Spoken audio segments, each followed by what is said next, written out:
Samir Signel. Tudo E bom? aí, tudo bom? Prazer em te receber aqui. Igualmente. Que bom que você trouxe aqui a Amanda Pereira, que veio com o outdoor. Sim, propaganda é a alma do negócio. Propaganda é a alma do negócio. E o Adriano, como é que chama? Delugos. Delugos. É, o pessoal Falei certo? Delugos. Douglas. Delugos. Polonês, filho de polonês? Como é que é? Neto. Neto de polonês? de polonês. Ah, legal. O avô já não está entre nós mais. Tem uma cara de polonês. Tem, Olha tem. aí. Não pode negar, né? Não. Um blush natural. Um lanche natural, né? Essa coisa saudávelzinha, né? Aqui nas bochechas. Epifania. Epifania ou epifânia? Epifania. Epifania, né? Epifania. O que é uma epifania, Samir? Amanda? Amanda, vamos lá, mãe. A gente ouve essa Epifania. palavra, epifania. Nossa, quando a gente sentou para discutir a escolha do nome do grupo, né? A gente, o que a gente Que é um quer? problema, né? Sempre Tão é. legal de grupo, Sempre é é. uma E a encrenca. gente estava para estrear com o primeiro espetáculo e precisava definir o nome do grupo, né? Que a gente já tinha o espetáculo pronto, mas não tinha o grupo. O nome. E o nome. E a gente, ai meu Deus, o que que é? Ai, tem que ser, o que que a gente quer proporcionar para o público? O que que a gente costuma trabalhar? Essa coisa do quebra-cabeça, de juntar peças, fragmentos. Aí a gente, Epifania proporciona essa coisa de, essa ideia de quando a gente acha a última peça do quebra-cabeça. Esse momento de... Aquele momento de puxa, iluminação. É a Iluminação. mensagem de tudo, né? E aí daí veio a ideia para logo também, que é uma lâmpada, né? E a ideia... Epifania. Quantos espetáculos já tem o grupo? Esse é o segundo Segundo trabalho. espetáculo. O primeiro foi Fragmentos Tchekhov, a partir das Três Irmãs.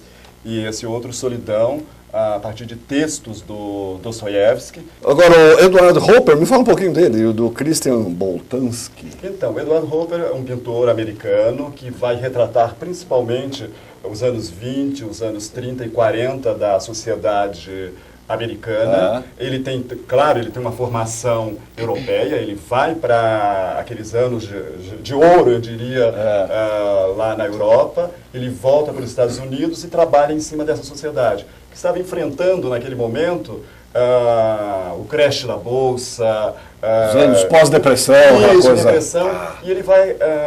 Entre depressão e Segunda Guerra. Isso, esse momento onde a pessoa está muito introvertida, está muito dentro de si. Então os quadros dele sempre nos remetem à solidão. Então esse foi o primeiro impulso que nós tivemos. Já o Christian Boltanski, que é um francês de origem judia e que vai trabalhar com a memória. Então nesse momento nos interessava mais a temática dele do que propriamente as intervenções que ele fazia. Mas a temática dele nos interessou. Quer dizer, então, vocês fizeram um mexido entre Dostoiévski, as pinturas do Hopper e as instalações do Boltanski. Isso, a gente foi instigado e provocado por essas influências. Por essas influências. Não que a gente faça a repetição disso. Em nenhum momento teve essa... Reproduzir o que o cara fazia. Não mesmo. Mas como ele nos afetou. Então isso está presente no trabalho. Essa dramaturgia foi surgindo no decorrer do processo? Sim, ela foi com a colaboração de todos os atores, né? Eu sugeri Dostoiévski e trouxe vários livros, desde Crime e Castigo, Jogador, enfim, todos eles. E cada um foi lendo e vendo o que mais o afetava. Claro, nós já tínhamos um tema que era a solidão. Então, cada um deles acabou tendo essa liberdade e depois eu costurei isso. Um tema, aliás, muito trabalhado pelos Dostoiévski também. Sim, a religiosidade, tudo isso está muito presente. A psicologia dos personagens, né? É muito forte nele. Quer dizer, é um trabalho que foi surgindo, então, no processo. No processo. Foi um work in progress.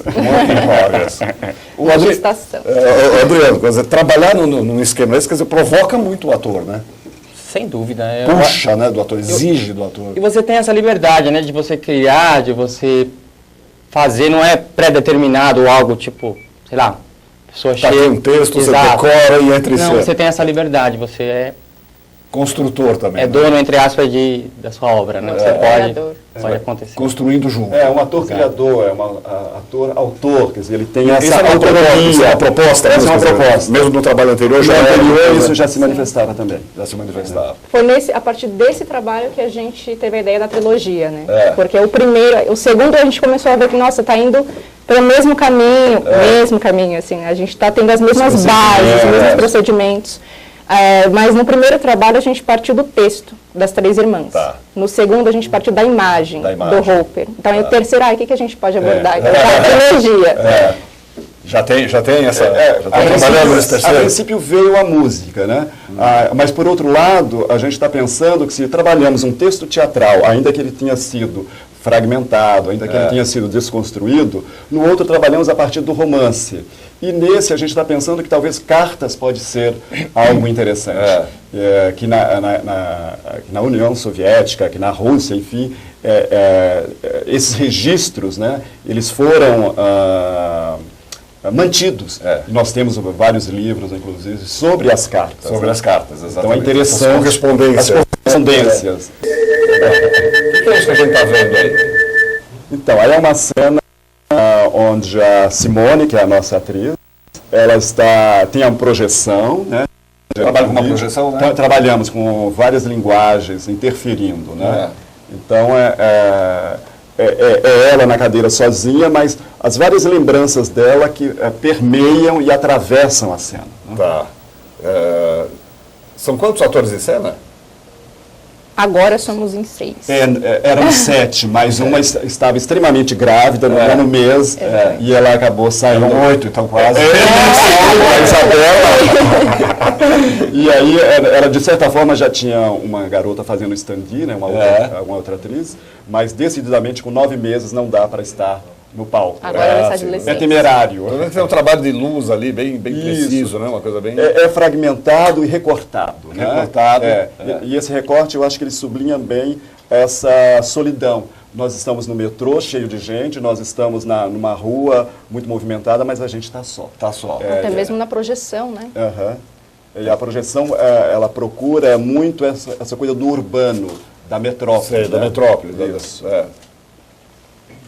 E isso é uma coisa, vamos dizer, que parece que quanto mais a tecnologia aproxima as pessoas, mais distancia também. A gente tem as medidas redes, que são maravilhosas, ajudam em muitos aspectos, mas por outros eu acho que cria uma ilusão de que a gente tem 2.000 amigos. Outro dia eu vi uma charge, um cartoon na internet, no Facebook.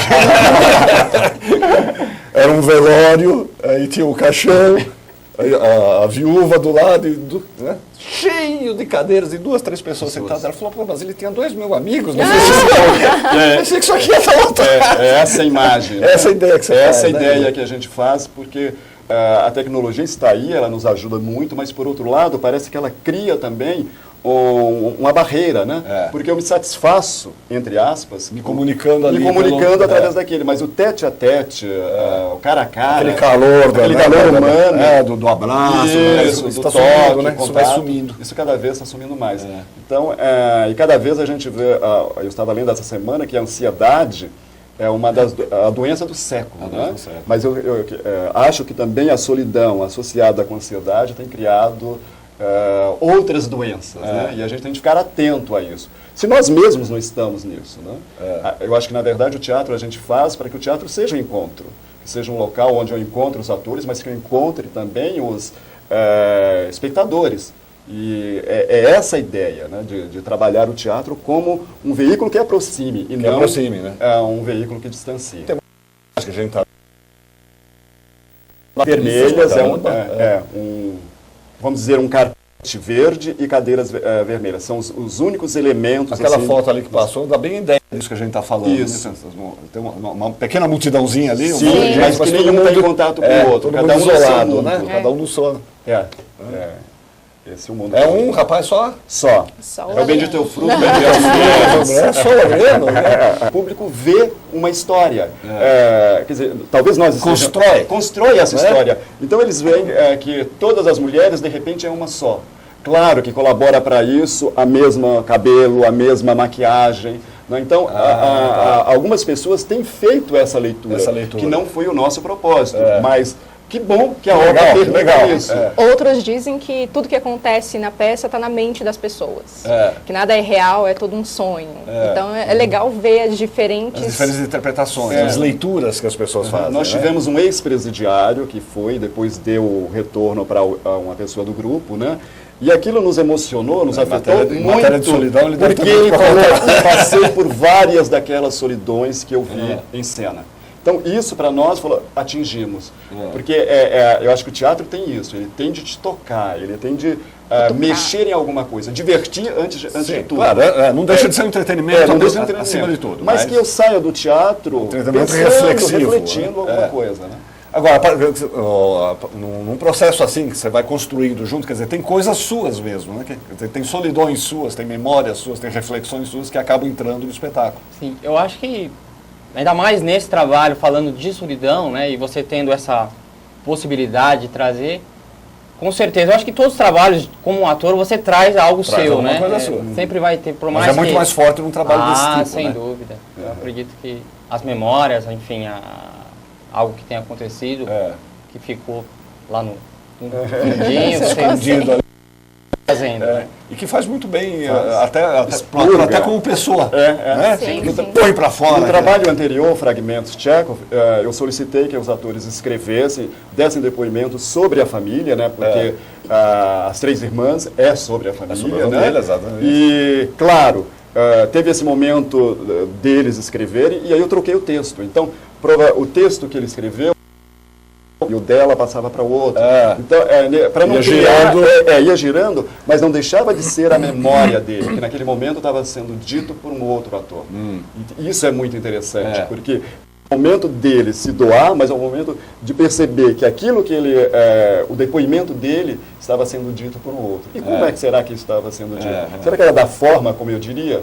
Então, essa participação, cada vez mais eu sinto que o ator se doa mesmo, né? E nesses processos ele acaba tendo essa participação efetiva, porque aí ele é responsável pelo que ele está fazendo. Exatamente. Né? Ele é coautor. É uma provocação para o ator, né?